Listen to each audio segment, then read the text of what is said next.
नमस्कार। आजको यस प्रस्तुतिमा हामी एउटा यस्तो विषयमा कुरा गर्दैछौँ जुन हजारौं वर्ष पुरानो भए पनि आजको दिनमा उत्तिकै सान्दर्भिक छ। हामी महाकाव्य रामायणको गहिराईमा पुगेर भगवान रामको नेतृत्व र पारिवारिक सम्बन्धलाई एउटा केस स्टडीको रूपमा हेर्दैछौँ। यसलाई केवल एउटा प्राचीन कथाको रूपमा मात्र नभई नेतृत्वको उत्कृष्ट उदाहरणको रूपमा बुझ्ने प्रयास गरौँ। हामी यहाँ कथा मात्रै सुन्ने छैनौँ है, हामी विशेष परिस्थितिहरूलाई बौद्धिक रूपमा केलाउनेछौँ।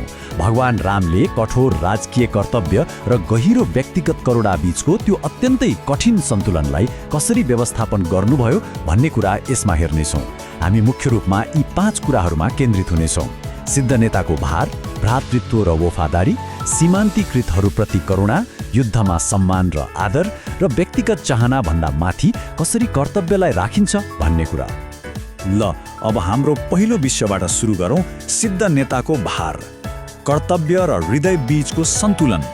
इतिहासभरि उहाँको नेतृत्वलाई किन यति सूक्ष्म रूपमा विश्लेषण गरिन्छ भन्ने कुराको जरा नै यही छ।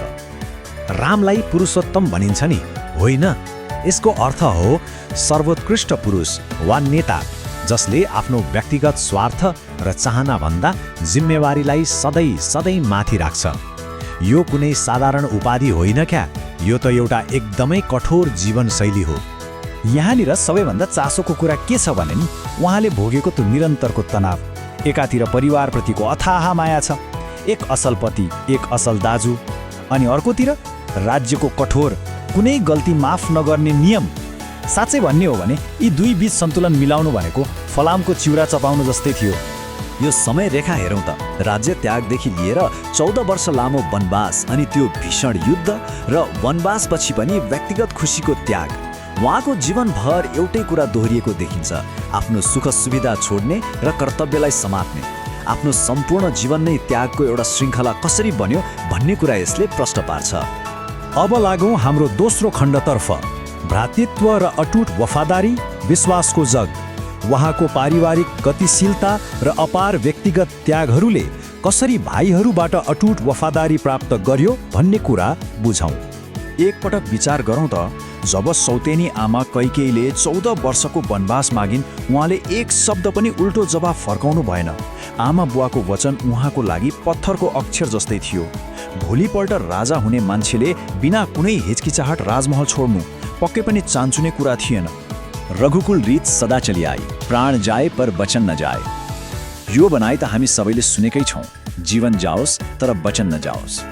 बुवाको वचनको सम्मान गर्न उहाँले स्वेच्छाले वनवास स्वीकार गरेर यो कुरा प्रमाणित गरिदिनु भयो कि एउटा साँचो नेताले आफ्नो साम्राज्य गुमाएर भए पनि वचनको पालना गर्छ।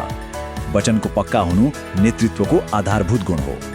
अनि यसको प्रभाव कस्तो पर्यो त?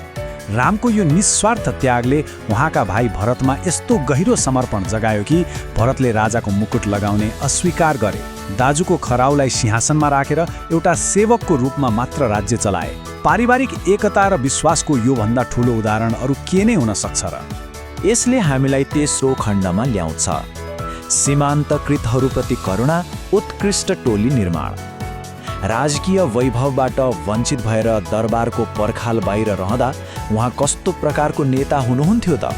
एउटा गजबको उदाहरण छ, सबरीको कथा। सबरीले जुठो हालेर मिठो छ भनी पक्का गरेका बयरहरू उहाँले मिठो मानेर खानुभयो।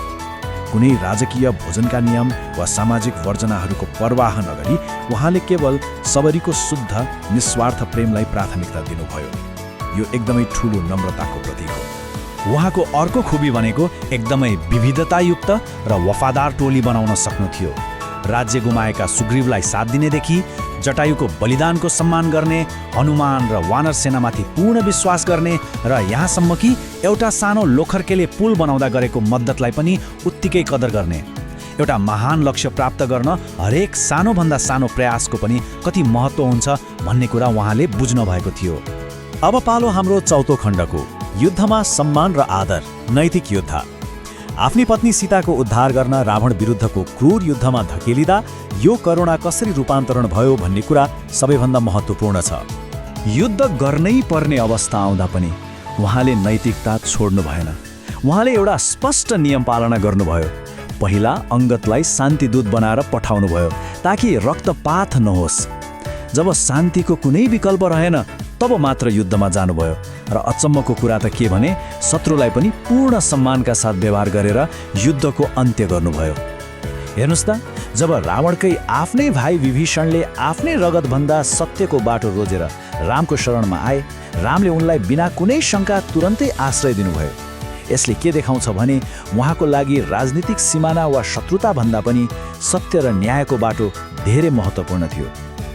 यो घटना त झनै आश्चर्यजनक छ। रावण मृत्युशय्यामा हुँदा रामले आफ्ना भाइ लक्ष्मणलाई रावणबाट राजनीति र राज्य सञ्चालनको ज्ञान लिन पठाउनुभयो। मतलब पापीलाई सजाय दिने तर उसको ज्ञान र बुद्धिलाई कदर गर्ने। एउटा बुद्धिमान नेताले आफ्नो सबैभन्दा भयङ्कर शत्रुबाट पनि कसरी सिक्न सक्छ भन्ने यो एउटा अनुपम उदाहरण हो। अब यहाँनिर एउटा गम्भीर प्रश्न उठ्छ। एउटा आदर्श राजाले त्रुटिपूर्ण समाजका कडा मागहरूलाई कसरी सम्बोधन गर्छ त? जब जनताको आवाज र आफ्नो व्यक्तिगत सत्यबीच सिधै टकराव हुन्छ तब के हुन्छ?